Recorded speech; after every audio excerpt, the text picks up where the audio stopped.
Upstate New York weather is so unpredictable. You know, we rely on the meteorologists to give us all the information we need every storm so we can plan and prepare for our cleanups. And they're just, you know, it's a tough job they have. They have to predict the future, and it's tough. They don't really get it right, or they're never on the same page. There's always a bunch of different models that they have to choose from. It's like, it's frustrating, but I mean, I get it. I mean, I struggle to predict the future as well, so I totally get it. But here we are, January 17th. We're gonna get anywhere from a coating to 6 inches of snow, depending on who you ask. We got the team on standby. We only have like 9 accounts because we don't really need a lot to sustain through the winter, so we don't like to overbook ourselves. We'd rather be the best than the busiest, and you know, it's play it by ear. So right now I'm in a little bit early, gonna take a look at our L6060 tractor. This thing just keeps throwing shear pins on the Blizzard snowblower on the back end of it. In case we get that 6 inches of snow, it's really convenient in our parking lots to be able to go in, especially into the corners and stuff. Even with our pusher, it just doesn't get the corners nice. We can also stick it into some of these snow banks and throw a little bit higher with the snow blower than we can stack. So it helps a lot to have that thing up and running. But for some reason, it just all of a sudden started throwing shear pins nonstop. And I don't know exactly what it is that's doing it. It worked fine for a couple seasons, and now towards like the end of last season, it's just shear pin after shear pin. You get like 30 seconds of use out of it. So I'm gonna dig in a little deeper, see if I can figure this damn thing out. We're not some crazy big snow removal company, so we only have one. We only need one. We mostly use trucks. You know, we got the Blizzard 60-inch on the back of this thing. 60, actually it's 74, I believe. So yeah, B74. This thing is an absolute beast. I know it's not one of those inverted snow blowers that we're seeing, especially up in Canada. But this thing, I absolutely love this tractor. The only thing, I gotta say, honestly, the only issue I've ever had with this tractor, it's not able to lift what I want it to lift, but man, let me tell you, this thing will move some snow even with those aggressive tires on it. We originally got this thing for landscape grading, which is why we have the more aggressive tires on it and not turf tires or snow tires.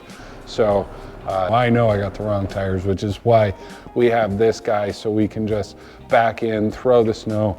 But here we are, here's the big problem.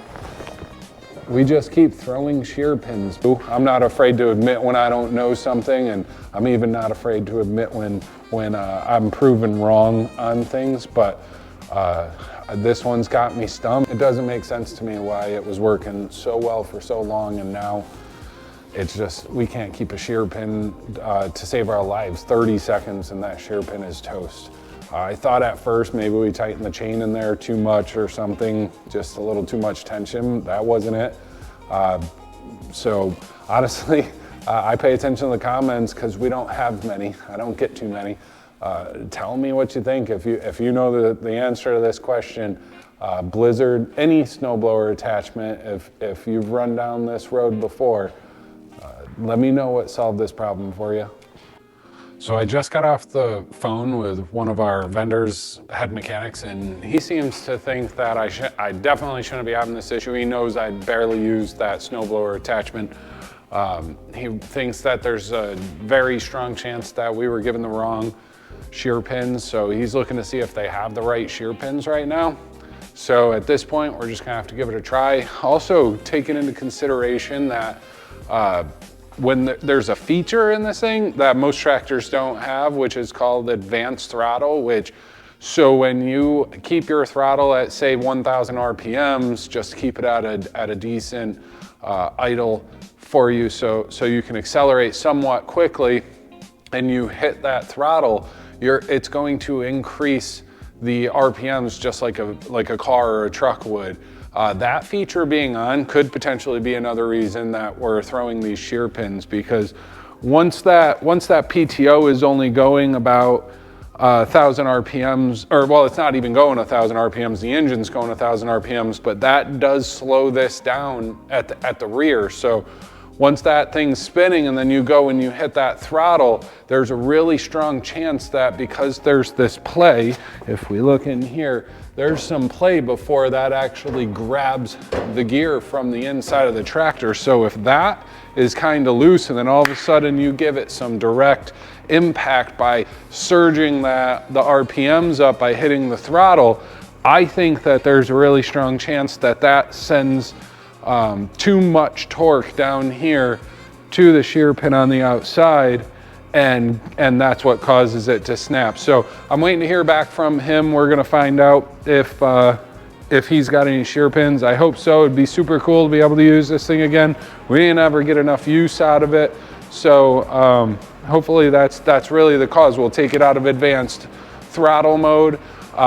This thing is meant to run this snowblower at max speed. So you start it at a lower RPM. At that 1,000, 1,200 RPMs, you'll engage your PTO. And then from there, that's when you wanna, once it's moving, then you throttle up the engine to really increase this PTO speed before you start actually using it, or else you're gonna have those surges. And I think that's what's actually causing this, is just having it in a different mode that maybe we weren't running for a long time prior. So in the meantime, we never had hydros run here because we only have 2 connections in the back. So we figured side to side was better and we could just manually raise and lower this. So we haven't used it in so darn long. This guy seized up right here, so I'm gonna get this fixed. Hopefully he'll have some shear pins and we'll be back up and running with this beast.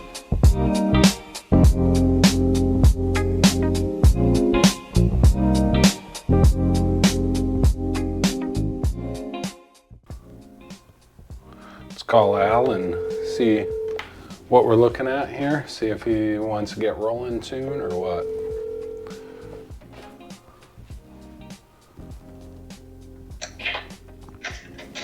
Big Al.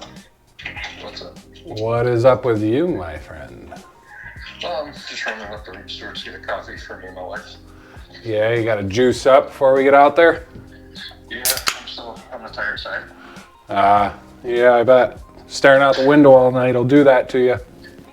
Yeah, I ran it for every hour after midnight because it was snowing and it kept showing big blobs, then they kept breaking up, and then not believing the fact that we only had a fucking quarter-inch of snow down all night. I know. We're supposed to have a little bit more down, but we're still looking at 3 to 6 according to one source, and then, you know, it's hard to know. It's still going. It's coming in waves, but it's still going pretty good out there. Yeah, I'm outside in it right now, and I was actually surprised when I came out, and maybe a half inch down over here. Really? On pavement or something, or on everything? On everything. On the car, on the truck, on the sidewalk. Wow. I don't even think there's an inch down yet. It's just breaking down as it's going? I don't know if it's breaking down. It feels really like dense. That makes sense. The sun just feels dense and kind of heavyish. Yeah, it's hovering that 32-degree mark. So. I mean, I'll take 45, 50 if it was like. Oh, I know. Trust me. Kaylee was just checking in. She wanted to see how we were looking and stuff because she's still at that pool tournament and just trying to check to gauge what time she's coming back. So I wanted to give her an answer, and then I, obviously wanted to gauge what you thought about timing-wise, if you've checked the radar or anything lately. Yeah, the radar's exactly what I said it was a few hours ago, still stretching down the Binghamton. It's holding there? Yeah, it's just building on itself in the back end. That's what I was saying earlier. If that happens, we'll get more. So, yep, that makes a lot of sense. You've been out and around, traveled the roads a little bit? The roads aren't that great, but we're not, I don't think. I mean our parking lots. Are they busy or? No, parking. I mean, Saturday storms are always like this. Plus, with a 2-inch trigger and knowing we're likely going to get about 2 inches, seems if we were to take an average among all sources, 2 inches is probably going to be the number. So, I don't think we need to pull anybody in too early. That way, we can do a mint job at the end. My thought was to try to wait till the very end of it. Like, my thing keeps saying somewhere between 2 and 4 is going to end. If we waited until around that time. Yeah, why don't you let them know exactly? You know, like it could be 2 to 4, but it could be a little bit earlier than that if for any reason it ramps up. Okay, that sounds good, sir. All right, buddy, gotta run. Chris at Salem's calling me back about this snowblower attachment. Okay, sounds good, sir. All right, see ya. Yep, bye. Mr. Chris, what you got? Dave, I have 2. You got 2. Perfect. It took me forever to find. that sounds about accurate. When you get tiny little parts. I did talk to the head boss. He's gonna get some more coming. So. Awesome. I will. What time you guys close today?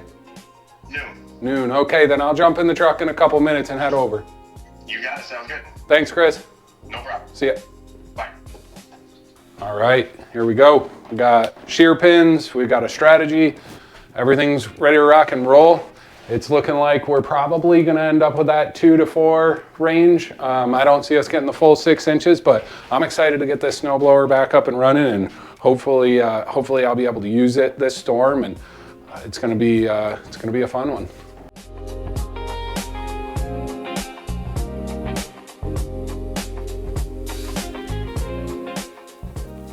We're headed over to Salem Supply, meet up with Chris, grab those shear pins. So it's up to luck now. So I ran this quite a bit, one other storm, not as much the snowblower because of the shear pin, but I ran the tractor itself. We were having an issue. It was drawing air from somewhere into the lines. I'm not really sure. Threw a code, kept on shutting down. It seems like it doesn't do that anymore. I've cleared the code as well. I tried giving it time. Every once in a while you feel this weird little tiny lag, but that is not really giving me any information. So I cleared the code. We're gonna keep an eye on it today. We're gonna run this L6060 and see if we can figure out exactly what's going on. Maybe it's all fixed and we're ready to rock and roll again. This thing is a beast, so I look forward to seeing it done. And when you got one piece of equipment for certain things, because you're not running a massive operation, you really have to make sure that you're keeping up on maintenance. You got to make sure that you're keeping up with repairs and not really letting things get pushed off to the side, because next thing you know, they tell you you're going to get 4 inches and you get 32. That's happened to all of us before. So hopefully we're going to be in the clear after this. So let's go get those shear pins.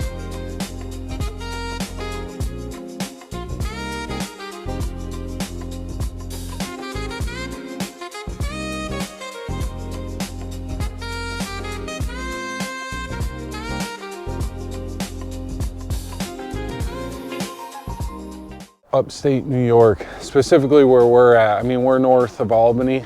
We're all the way up by Lake George, so we're just south of the Adirondack Mountains. It's nuts here. So we're surrounded by mountains on a couple sides, so we get all that lake effect that's coming from west to east from the Great Lakes. And that lake effect usually can either disappear by the time it gets here, or it can hit the mountain range that's just to our west. And we get that like downslope or upslope, I don't know what the heck it's called, but we get that crazy effect off of that mountain sometimes. Cold air can trap down here in the valley, or warm air can trap. We can get hammered. I mean, 3 minutes down the road, we'll have nothing, and then we end up getting hammered with snow. Or 3 minutes down the road gets it because it went around the mountain range and we get half of an inch. So it's absolutely horrible. Nobody's ever gonna be able to predict this area, right? We just know it's a normal number of snow events every year. We're commercial snow only, so we always have to plan on the contracts per push. Just doesn't keep people employed this time of year. And honestly, I don't even know if that's as necessary as it needs to be anyways. Do we really need to be able to employ people year round by doing a service that beats the crap out of our equipment and stuff. I know that we want to be able to produce revenue that time of year, but I don't really think that snow is always the answer just because you live in the north. It's always a race to the bottom on price because there are so many different seasonal businesses out there. I even see companies that are not seasonal getting into the snow space for some weird reason. Not entirely sure why they do it. I even see some companies getting into landscaping and like lawn care, more maintenance than anything. Like you're a paving company. Why are you also mowing lawns? It kind of doesn't make any sense to me. I'm more into like the idea that if you dial in on the thing that you do offer and you're amazing at that you don't need anything else. So, you know, snow, I don't think that forever we'll be doing snow. It just, if we have our way, this could even be the last year of snow because that's not what we do. We grow grass, you know. There's a lot of prep that goes into that, and then you have 8 months of chaos and then 4 months to prep. It's not always worth it, you know. So many Christmases. I mean, we had one year where it was like Christmas and New Year's. What was it? Super Bowl. I know we at least hit a trifecta. Super Bowl is not a holiday, although some people would disagree with that. We got hit pretty hard with snow that year, and next thing you know, we're all coming to realize that we didn't get to spend that time with our family. We're up all night wondering when it's going to start, when that 2-inch trigger is going to hit. It's like, you know, where do you draw the line on sanity? I mean, 20 years of this stuff for some of us. I got to be pushing pretty close to that myself.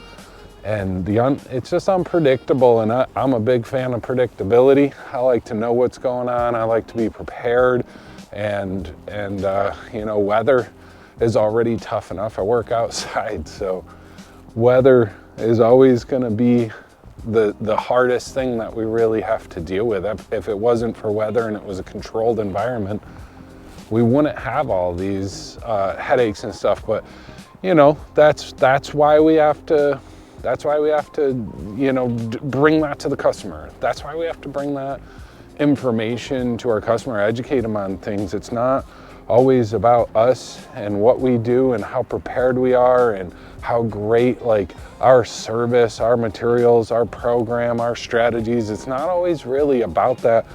A lot of times it's actually just it's the weather.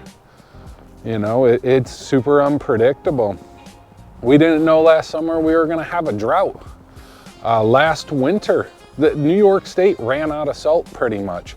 And then the municipalities ran around and bought it all up.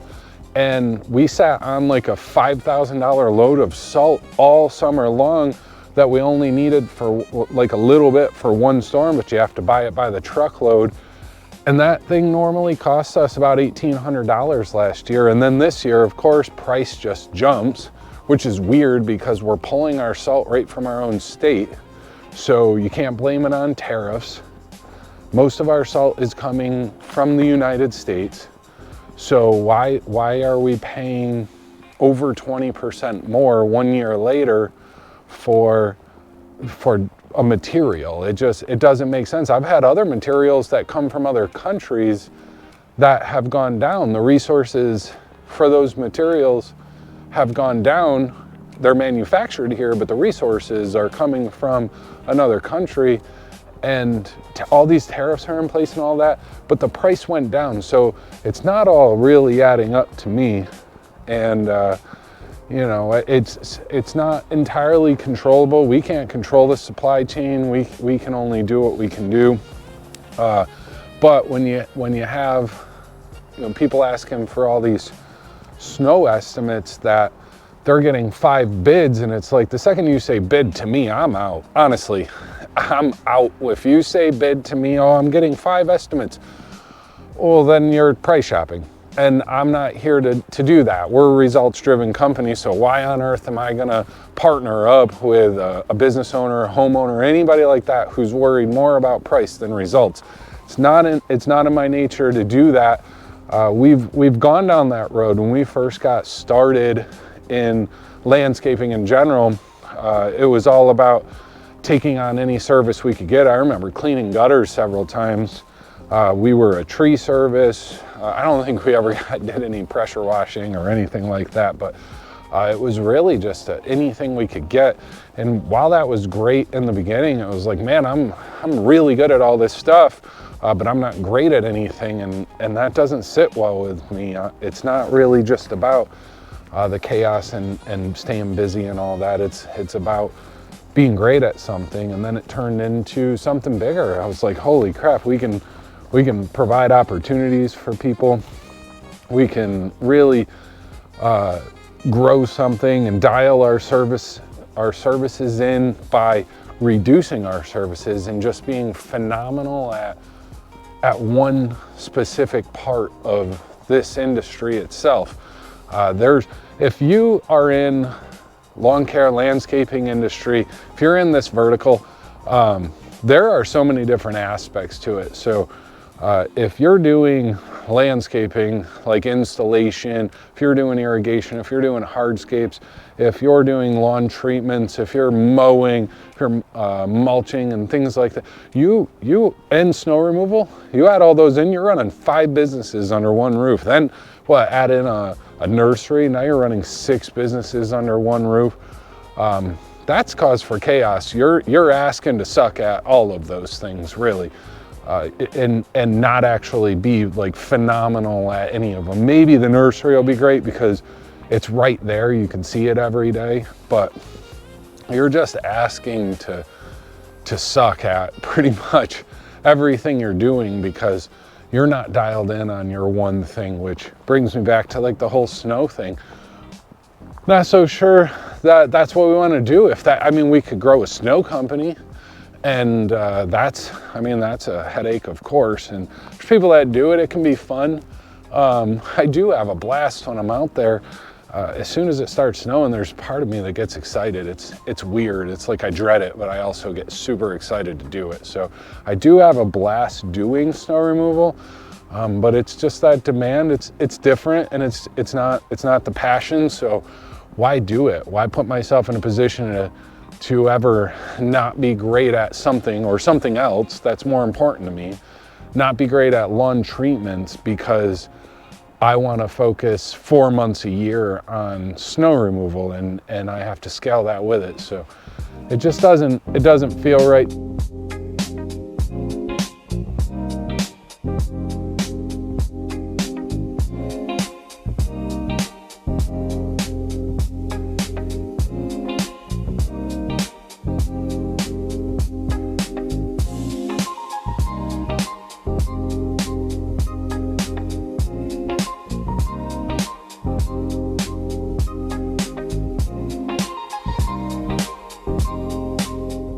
Snowblower is working again. We're all set up. Got the old beast out, ready to rock. Let's hope these shear pins hold up. Get her fueled up and start pushing. It's ramping up pretty good out here. We got about 1.5 inches on the ground. The team's on their way in. It's probably looking like we're gonna get that 2 to 4, maybe even upwards to 6 inches. It's just holding about 200 miles away, and God only knows what it's building moisture off of because it's coming from like the center of the state. I think moisture is coming up from the south. Camera never does it any justice though.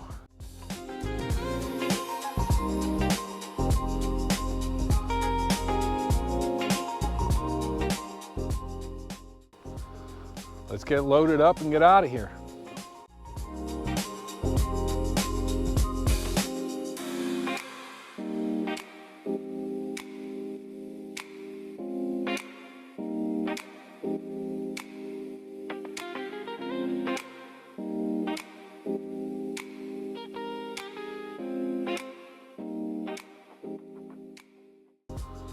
Back in business, baby. Man, this thing was throwing really nice. Been a long time. I'm so glad that thing's back. That makes a world of difference when you can throw the snow, especially in these parking lots. We cut back so many banks during this storm. That was amazing. We stack them pretty high, but it pays to be able to throw that snow way back.